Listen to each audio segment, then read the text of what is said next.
যদি একদিন চোখ খুলে দেখো তুমি মাটির নিচে আটকে আছো, চারদিকে অন্ধকার, শ্বাস নেওয়ার মতো জায়গাও নেই, আর বাঁচার জন্য আছে মাত্র একটি ফোন, তাহলে তুমি কি করবে? চলো তবে ঢুকে যাই ব্যারিড 2010-এর ভয়ঙ্কর কাহিনীতে। Explained by dark story. Paul নামে একজন আমেরিকান ট্রাক ড্রাইভার হঠাৎ করে জ্ঞান ফিরে পায়, কিন্তু জ্ঞান ফিরতেই সে বুঝতে পারে স্বাভাবিক কোনো জায়গায় নেই সে। চারপাশে সম্পূর্ণ অন্ধকার, নিস্তব্ধ, আর ভেতরে যেন এক ধরনের চাপা শ্বাসরুদ্ধকর পরিবেশ। শ্বাস নিতে তার ভীষণ কষ্ট হচ্ছিল, বুকের ভেতরটা কেমন যেন চেপে আসছিল। হাত পা নাড়াতে গিয়েও সে তেমন কোনো জায়গা পাচ্ছিল না। শুরুতে সে কিছুই বুঝে উঠতে পারে না, সে কোথায় আছে, কিভাবে এখানে এলো, কে তাকে এখানে নিয়ে এসেছে। এই সব প্রশ্ন বারবার তার মাথার ভেতরে ঘোরাঘুরি করছিল। ভয়ের কারণে তার শরীর কাঁপতে শুরু করে। কিছুক্ষণ চেষ্টা করার পর সে টের পায় তার হাত এবং মুখ বাঁধা। সে আরো ভয় পেয়ে যায়। তারপর সে একটু নড়ে চড়ে দেখার চেষ্টা করে, কিন্তু চারদিকে শক্ত কাঠের মতো কিছু একটা একদম গায়ের সাথে লাগানো। ভয়ে সে তখন হাত পা দিয়ে বারবার কফিনের গায়ে আঘাত করতে থাকে, চিৎকার করে সাহায্য চাইতে থাকে, কিন্তু বাইরে থেকে কোনো রকম শব্দ আসে না। না কোনো মানুষের কণ্ঠ, না কোনো চলাফেরার শব্দ, চারপাশে শুধু নিস্তব্ধতা। তার পকেটে থাকা ছোট্ট একটা লাইটার বার করে সে কাপা হাত দিয়ে সেটা আগুন জ্বালায়।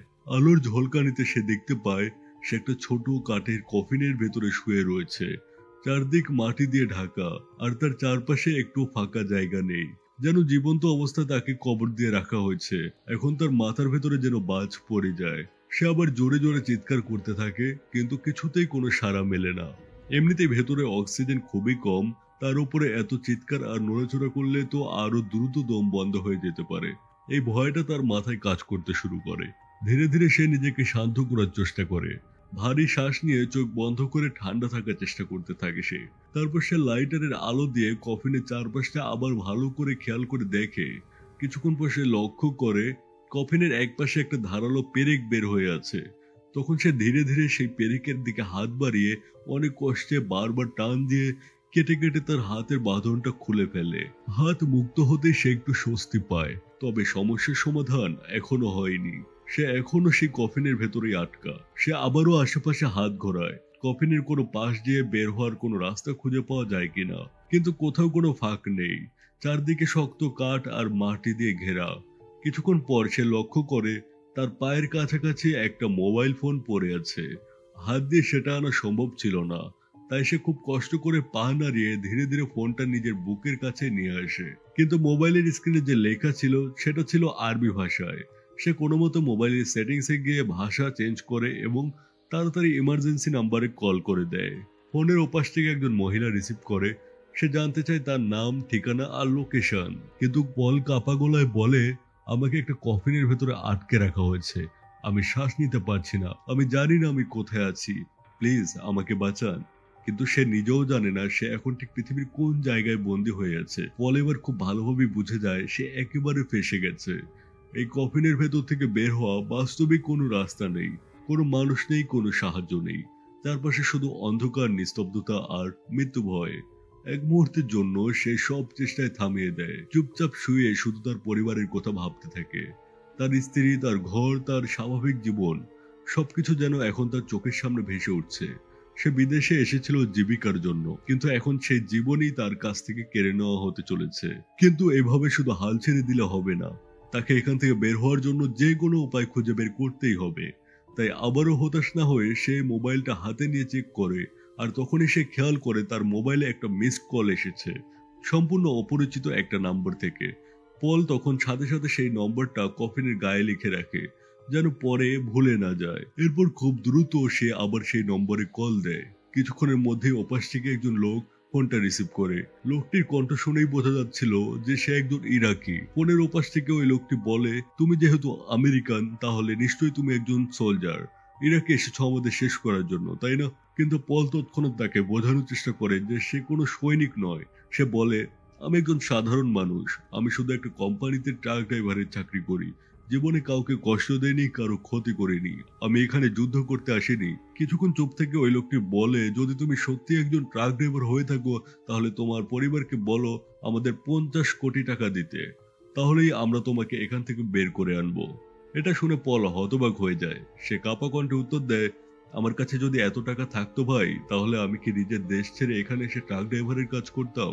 ওপাশ থেকে লোকটি তখন গম্ভীর কণ্ঠে বলে, ভাই আমি এত কিছু জানি না, তুমি তোমার আমেরিকান দূতাবাসে যোগাযোগ করো। আজকে 9টার মধ্যে যদি তুমি টাকার ব্যবস্থা করতে পারো তাহলেই তুমি বেঁচে যাবে, না হলে। কথাটা শেষ না করে সে লাইনটা কেটে দেয়। সে আবার তার লাইটার দিয়ে কফিনের চারপাশে ভালো করে আলো ফেলতে শুরু করে। কাঠের গায়ে হাত বুলিয়ে চাপ দিয়ে টোকা দিয়ে বুঝতে চেষ্টা করে কোথাও কোনো দুর্বল জায়গা আছে কিনা। অনেকবার চেষ্টা করেও সে কোনো রাস্তা খুঁজে পায় না। একটা কাঠ ভাঙার চেষ্টা করে সে, কিন্তু এত শক্ত কাঠ যে তার সেই শক্তির সঙ্গে কোনো তুলনাই হয় না। এর মধ্যেই কফিনের ভেতরে তাপমাত্রা অস্বাভাবিকভাবে বেড়ে যেতে থাকে। ঘামতে ঘামতে তার শরীর ভিজে যায়, শ্বাস নিতে কষ্ট হতে শুরু করে। অক্সিজেন দ্রুত কমে আসছে, বুক ধড়ফড় করছে, মাথা ঝিমঝিম করছে। সে জোরে জোরে চিৎকার করতে থাকে, প্লিজ কেউ আছেন, আমাকে বাঁচান। কিন্তু বাইরে থেকে কোনো শব্দ আসে না, যেন পুরো পৃথিবীটাই তার জন্য থেমে গেছে। এখন সে বুঝতে পারে আর কেউ না, তাকে নিজেকেই নিজে সাহায্য করতে হবে। অনেক চিন্তা করে সে তার এক বান্ধবী নাম্বারে কল করে, যার সাথে আগে কথা হতো। কাপা গলায় সে বলে, আমি এখানে আটকে পড়ে আছি, আমি আমার ওয়াইফের সাথে যোগাযোগ করতে পারছি না, তুমি একটু প্লিজ ওর সাথে আমার কথা বলার ব্যবস্থা করে দাও। কিন্তু ওপাশ থেকে সে খুব অবহেলা সুরে বলে দেয়, আমি এখন অন্য একটা শহরে আছি, আমি এসবের মধ্যে পড়তে চাই না। এই কথা বলেই সে কল কেটে দেয়। পল স্তব্ধ হয়ে যায়। বিপদের সময় আসল মানুষ চেনা যায়, আর আজ সে সেটাই বুঝে গেল। তার বুক যেন ভেঙে যায়, চোখ দিয়ে পানি বের হয়, কিন্তু কান্না করলেও সময় নষ্ট করা যাবে না। সে আবার সেই মেয়েকেই কল করে, আর এবার সে তাকে একটা নতুন ইমার্জেন্সি নাম্বার দেয়। পল সেই নাম্বারে কল করে তার পুরো অবস্থাটা খুলে বলে এবং অনুরোধ করে যেন আমেরিকান এম্বাসিতে জানানো হয়। কিন্তু সেখান থেকেও সে তেমন স্পষ্ট কোনো সাহায্য পায় না, বরং তাকে আবার আরেকটা নাম্বার ধরিয়ে দেওয়া হয়। একটার পর একটা কল, এক জায়গা থেকে আরেক জায়গা, কিন্তু তবুও কোনো নিশ্চিত আশ্বাস নেই। এর কিছুক্ষণ পর তার মোবাইলে আবার ঘন্টা বাজে। এক নতুন নাম্বার থেকে কল আসে। ওপাশ থেকে একজন আত্মবিশ্বাসী কণ্ঠে বলে, আমরা খুব দ্রুত আপনাকে উদ্ধার করার চেষ্টা করছি। এই কথা শুনে পলের মনে একটু আশা জাগে, কিন্তু সে তখন বলে দেয়, আমাকে মুক্ত করতে হলে আজ রাত 9টার ভেতরে 50 কোটি টাকা দিতে হবে, না হলে ওরা আমাকে এখানেই মেরে ফেলবে। কিন্তু রেস্কিউ টিমের ওই লোক জানায়, আমরা চাইলেই তো 50 কোটি টাকা কাউকে দিয়ে দিতে পারি না, আমেরিকান দূতাবাসও তো এত টাকা দিতে রাজি হবে না। তবে আমি আপনাকে একটা নাম্বার দিচ্ছি, যেটা ইরাকের আমেরিকান হোস্টেজ রিকভারি টিমের, আপনি ওদের সাথে কথা বলুন। এত কিছুর পর পরে ধৈর্য ভেঙে যাচ্ছিল, কিন্তু তবুও সে সেই নাম্বারটা কফিনের গায়ে লিখে কল করে। ফোনের ওপাশ থেকে ব্রেনার নামে একজন লোক বলে, আমাকে আপনার ব্যাপারে জানানো হয়েছে, আমরা ঠিক 9টার ভেতরে আপনাকে উদ্ধার করার চেষ্টা করব। এই কথাটা তার কানে যেন জীবন ফিরে আসার মতো শোনায়। এতক্ষণ ধরে শুধু হতাশা আর অন্ধকার, কিন্তু এবার যেন সামান্য আলো দেখতে পায় সে। ব্রেনার তাকে আরো বলে, এখন বেশি কথা বলবেন না, আপনার মোবাইলে চার্জ সেভ করে রাখুন, আমরা সেটার মাধ্যমে আপনার লোকেশন ট্র্যাক করার চেষ্টা করব। কিন্তু ঠিক তখনই আবার সেই কিডন্যাপারের কল আসে। ওপাশ থেকে গোলা শোনা যায়, আর মাত্র 2 ঘন্টা বাকি, সময় শেষ হলে তোমাকে এখানেই শেষ করে দেয়া হবে। পল কাপা গলায় বলে, আমি একজন সাধারণ মানুষ, আমার জন্য আমার দেশ কেন 50 কোটি টাকা দেবে? আমার পরিবারও তো এত টাকা জোগাড় করতে পারবে না। কিন্তু ওরা কোনো কথা শুনতে চায় না। তারা বলে, আমেরিকানরা আমাদের অনেক ক্ষতি করেছে, এই টাকা সেই ক্ষতির বিনিময়, টাকা না হলে মৃত্যু। পল কাঁদতে কাঁদতে অনুরোধ করে, আমাকে আগে এখান থেকে বের করেন, আমি কোনোভাবে টাকা জোগাড় করে দেব। কিন্তু সেই লোক রাজি হয় না, বরং বলে, তুমি একটা ভিডিও বানাও, তোমার দূতাবাসে পাঠাও, এখন 50 কোটি নয়, 10 কোটি দিলেই হবে। পল তখন বলে, এখানে তো কোনো আলোই নেই, ভিডিও বানাবো কিভাবে? তখন সে জানায়, তোমার পায়ের কাছে একটা ব্যাগ আছে, ওটার ভেতর একটা লাইট আছে। অনেক কষ্ট করে পা দিয়ে সে সেই ব্যাগটা নিজের কাছে টেনে আনে। এতক্ষণে কফিনের ফাঁক দিয়ে মাটি ও বালু ভেতরে ঢুকতে শুরু করে।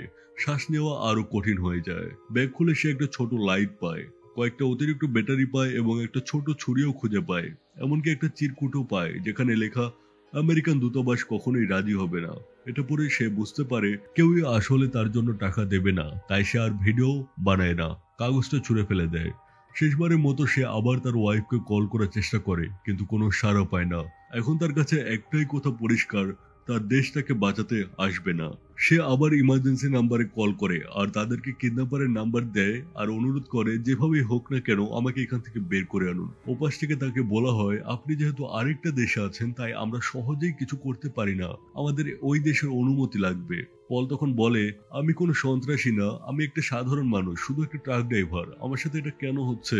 তার গলা আস্তে আস্তে দুর্বল হয়ে আসছিল। শ্বাস নিতে কষ্ট হচ্ছিল। ব্যাটারি শেষের দিকে। শেষে ওপাশ থেকে তাকে শুধু বলা হয়, আপনি শান্ত থাকুন, আমরা চেষ্টা করছি, আপনার পরিবার আপনার জন্য অপেক্ষা করছে, বেঁচে থাকার চেষ্টা করুন। আর পল তখন কফিনের ভেতর অন্ধকার নিঃশ্বাসের জন্য লড়াই করতে করতে শুধু একটাই ভাবছিল, সে কি সত্যি এখান থেকে বেঁচে ফিরতে পারবে। এভাবে কথা বলে পলের মনে বল একটু বাড়ানোর চেষ্টা করা হচ্ছিল। এর কিছুক্ষণ পরে কিডন্যাপার আবার তাকে কল দিয়ে বলে এখনই ভিডিও রেকর্ড করে নিজের দেশে পাঠিয়ে দিতে হবে। কিন্তু পল জানতো এই ভিডিও যদি সে পাঠিয়ে দেয় তাহলে পুরো বিষয়টা চারদিকে ছড়িয়ে পড়বে, আর একজন আমেরিকান নাগরিক একজন সাধারণ ইরাকির হাতে বন্দী, এই কথা আমেরিকান সরকার কোনোদিন স্বীকার করবে না। তাই সে প্রথমে ভিডিও বানাতে রাজি হয় না। এই সময় সে ব্যাগের ভেতরে কিছু ঔষধ আর ছোট একটা পানির বোতল খুঁজে পায়। সেগুলো খেয়ে সে একটু শান্তি নেওয়ার চেষ্টা করে। তার মনে হতে থাকে হয়তো এখানেই তার জীবনের শেষ সময়। তাই শেষবারের মতো সে তার মায়ের অফিসে ফোন করে। তাদের সম্পর্ক খুব ভালো না হলেও সে শুধু বলে, মা, আমি তোমাকে অনেক ভালোবাসি। এই কথাটা বলেই সে ফোন কেটে দেয়। হঠাৎ করে সে একটা SMS পায়। সেখানে লেখা ছিল তার সাথে কাজ করে একজন সহকর্মীকেও বন্দী করা হয়েছে। কিছুক্ষণ পর কিডন্যাপার আবার ফোন করে হুমকি দেয়, তুমি যদি ভিডিও না পাঠাও তাহলে ওকে মেরে ফেলবো। এবার পলের আর কোনো উপায় থাকে না। সে নিরুপায় হয়ে ওই কাগজে যা লেখা ছিল সেটা পড়ে ভিডিও রেকর্ড করতে থাকে। সে বলে সে একজন আমেরিকান ট্রাক ড্রাইভার, তাকে কিডন্যাপ করা হয়েছে, আর রাত 9টার মধ্যে 10 কোটি টাকা না দিলে তাকে এবং তার সহকর্মীদের মেরে ফেলা হবে। ভিডিওটা পাঠানোর পর সে বুঝে যায় এখান থেকে বেঁচে ফেরার কোনো আশা প্রায় নেই। ঠিক তখনই সে অনুভব করে কফিনের ভেতরে কোথা থেকে যেন একটা সাপ ঢুকে পড়েছে। আতঙ্কে সে আগুন জ্বালিয়ে সেটাকে তাড়ানোর চেষ্টা করে। এই সময় তার মোবাইল একপাশে পড়ে যায়। ধোঁয়ায় কফিনের ভেতরে আরো বেশি গরম হয়ে ওঠে এবং তার বেঁচে থাকার জন্য রাখা খাবার পানিও নষ্ট হয়ে যায়। কিছুক্ষণ পর সে দূর থেকে আজানের শব্দ শুনতে পায়, কিন্তু সে বুঝতে পারছিল না সে আসলে কোথায় বন্দী আছে। কিছুক্ষণ আগুন দিয়ে ভয় দেখানোর পর সাপটা সেখান থেকে চলে যায়। কিছুক্ষণ পর ঠিক তখনই তার মোবাইলে আরেকটা মেসেজ আসে, তার সেই সহকর্মীকে মেরে ফেলা হয়েছে। এটা দেখে পল একদম ভেঙে পড়ে। এতক্ষণে তার সব আশা শেষ হয়ে যায়। এরপর আমেরিকান দূতাবাস থেকে তাকে কল করে জিজ্ঞাসা করা হয়, তুমি কেন ভিডিও পাঠালে? আমরা তো তোমাকে নিষেধ করেছিলাম। পল কাপা গলায় বলে, আমার আর কোনো উপায় ছিল না, ওরা আমাকে ব্ল্যাকমেল করেছিল। ঠিক তখনই সে ওপরে গোলাগুলির শব্দ শুনতে পায়। কফিন কেঁপে ওঠে এবং কাঠের ফাঁক দিয়ে বালু ঢুকতে শুরু করে। সে প্রাণপণে বালু আটকানোর চেষ্টা করতে থাকে এবং দ্রুত বলে, আমার আশেপাশে হয়তো একটা মসজিদ আছে, আর একটু আগেই এখানে বোমা পড়েছে, প্লিজ আমাকে যেভাবেই হোক বাঁচান। কিন্তু বালু থামছিল না। দম বন্ধ হয়ে আসছিল তার, চারপাশে অন্ধকার হয়ে যাচ্ছিল। সে হ্যালুসিনেশন করতে শুরু করে। মনে হচ্ছিল কেউ তাকে উদ্ধার করে নিয়ে যাচ্ছে। ঠিক তখনই তার মোবাইলে আবার কল আসে, আর তারা বলে, আমরা তোমাকে খুঁজে পেয়েছি, একটু পরেই আমরা তোমাকে উদ্ধার করব। এরপরে তার স্ত্রী কল করে কান্না করতে থাকে। পল শেষ শক্তিটুকু দিয়ে শুধু বলে, আমি তোমাকে অনেক ভালোবাসি। এই বলার সাথে সাথেই কফিনে আরো বেশি বালুতে ভরে যেতে থাকে। আর কয়েক সেকেন্ড পরে রেস্কিউ টিম জানায়, আমরা একটা কফিন পেয়েছি, কিন্তু সেটা তোমার নয়, সেখানে অন্য একজন ছিল। এই কথাটা শোনার সাথে সাথেই পলের সব শেষ আশাটুকু ভেঙে যায়। ধীরে ধীরে তার পুরো কফিন বালুতে ভরে যায়, আর সেই অন্ধকারের মধ্যে সে তার জীবনের শেষ নিঃশ্বাস ত্যাগ করে। অন্ধকার কফিনের ভেতর থেকে বের হতে পারেনি পল, কিন্তু তার শেষ নিঃশ্বাস পর্যন্ত লড়াই আমাদের শেখায় আশা কখনো ছাড়া আমাদের উচিত না। আমরা জীবনে হারি অথবা জিতি, আশা আমাদের রাখতে হবে, কারণ আমরা মানুষ। ভিডিওটি ভালো লাগলে লাইক এবং কমেন্ট করো। আর ডার্ক স্টোরি এক্সপ্লেইনড এর পরের গল্পে আবার দেখা হবে।